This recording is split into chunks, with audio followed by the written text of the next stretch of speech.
Hey, Dave, Kimberzelik here. It's been 3 days. I've had the cutter grinder in my possession, and I started working on it about, got it Wednesday, probably started working on it Thursday about 1 in the morning, and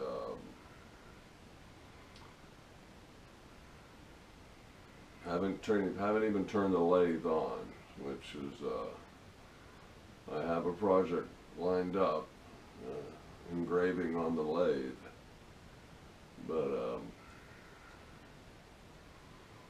you know, you start rubbing on this section of the machine, and you know, 4 hours have passed. My hat's off to all you people out there who have restored, let alone just got it in working condition, an old machine. A lot of work. I'm enjoying it, but man. Okay, hopefully you'll enjoy content I have up till now. You know? Okay, guys. Let's see if I can turn this baby off. Okay, just a quick run through as to what we have cleaned so far. Cleaned all the cables coming out. Did my best to clean the bellows. Got down in here pretty good, but if I'm going to be pulling the saddle, that'll be easier to clean at that time. Took the cover off the top here. Got this cleaned up.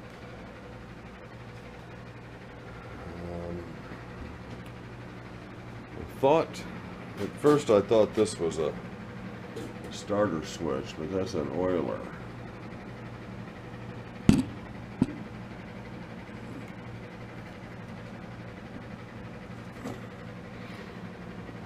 And here's the manifold. It sends out, I think, 3 lines coming out of there. And here's the electrics.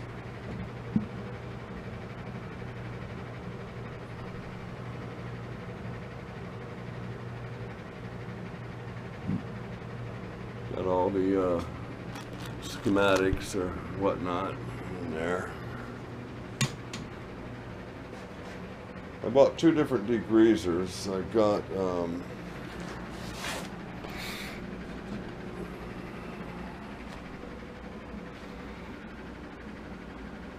Purple Power Extreme, and then I got the CRC for Pro Strength. Now the CRC is nice because it's foam and it sticks, but it doesn't degrease like the Purple Power. The Purple Power is actually taking the paint off places. So there is a place for the CRC, and I'll probably be using that mainly on these heads. So I'll get this mounted up here,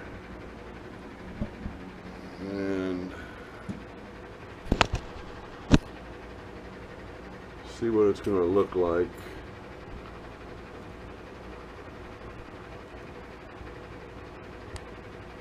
Doing a little cleaning. And this is, here comes Whitey. Hi, Whitey. Whitey. There he goes. Come here, Whitey. Come here, baby. Whitey, come here. Come here. Come here, Whitey. Whitey. Yeah. He goes on dog walks with us. At one time, at one of our other houses that we lived in, we had probably 2 dogs and 3 cats, and we'd walk down the street and all 5 of them would be all walking together, fighting to be in the lead. Everybody got a kick out of the cats that followed the dogs. Okay, I'm not sure how what kind of video this is going to make, just scrubbing this, but we'll show a little getting started and then the finish. These the wiring and the plugs are just really nasty. So, let me get myself a couple of my wife's toothbrushes and get on with this. Okay, now for a real explanation of the phase converter that I have. Okay, it has 2 lines on it. One is single phase in and the other is 3 phase out. So the single phase in and then 3 phase out. And here's how it was wired up. Okay, we got 220 coming in through the ceiling into this shut-off box. 220 comes out to this plug. The single phase plug going to the rotary first phase converter. Okay, now shut off box number 2. Now we got 3 phase out of the converter going over into the second shut off box. And through there, out the bottom, and into the top of the third shut off box, where it terminates there. Then there's 2 lines coming out of the bottom of the third shut off box, which come over to the air compressor.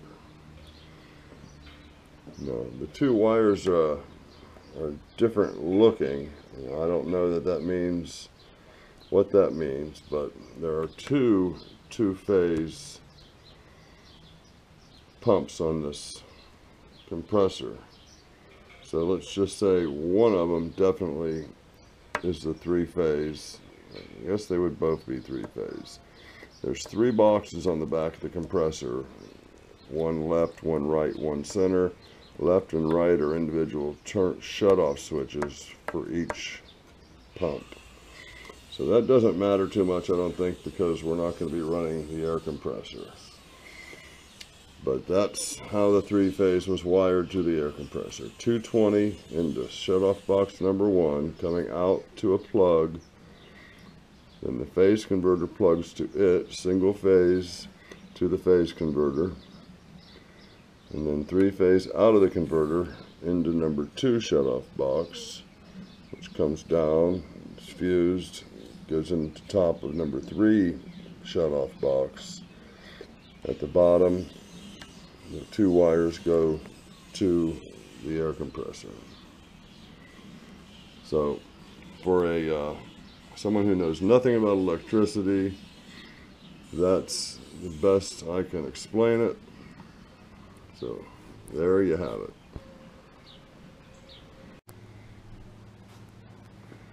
Yeah, there's some nastiness, partially of my making, but I have a feeling there's supposed to be 3 oilers, and there's a lot of solid particulate there, but apparently that's what these cavities are for, and I think they actually did their job.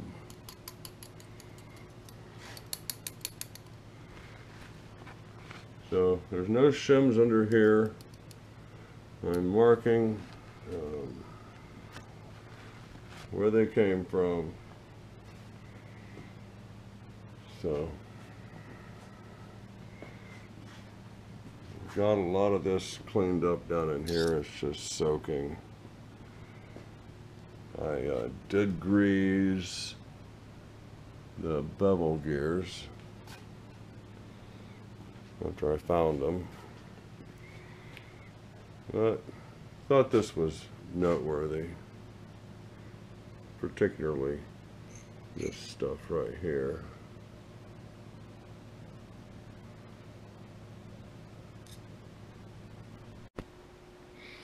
Okay, it is Friday.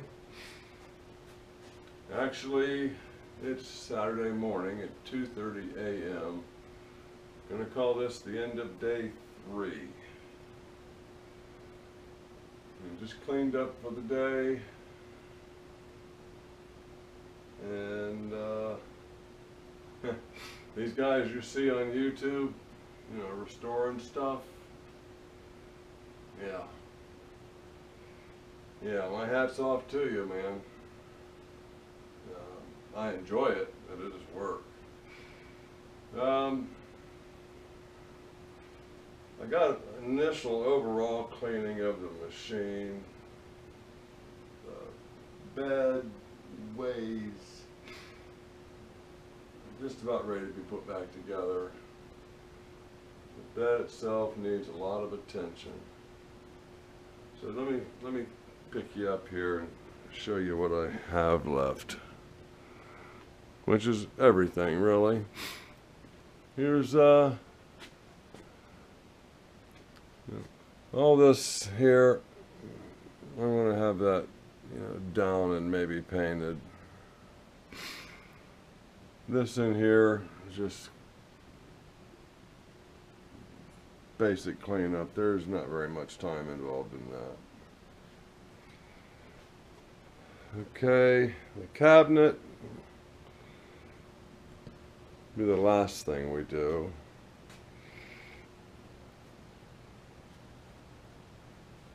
I got this kind of misted with WD-40.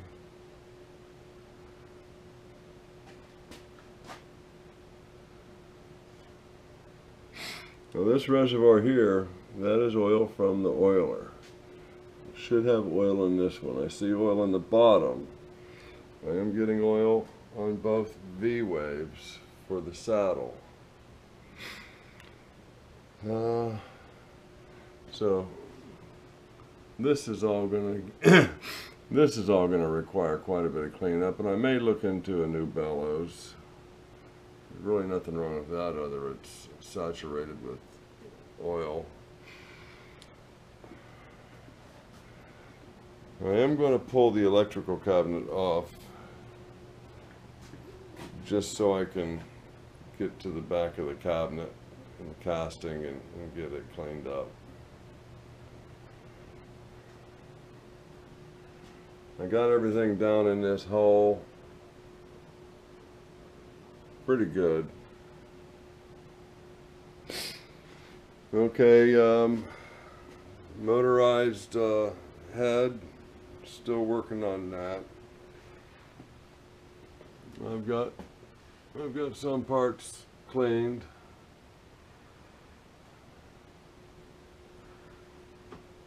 Here's the ball ways, we'll call them. These are just some sheet metal shields. They're going to the car wash. Everything on here. Let's get this up. It's not going to accidentally fall off.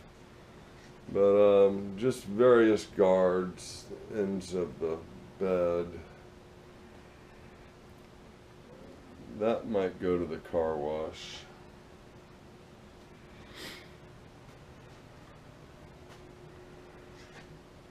So like I said,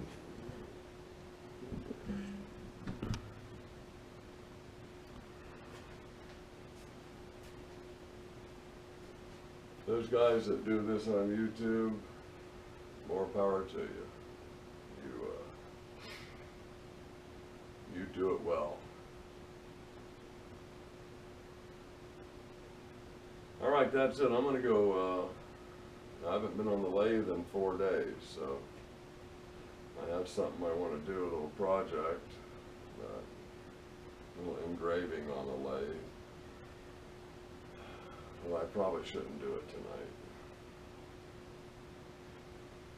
Okay, we'll see you next time. We'll carry on the adventure of the cutter grinder.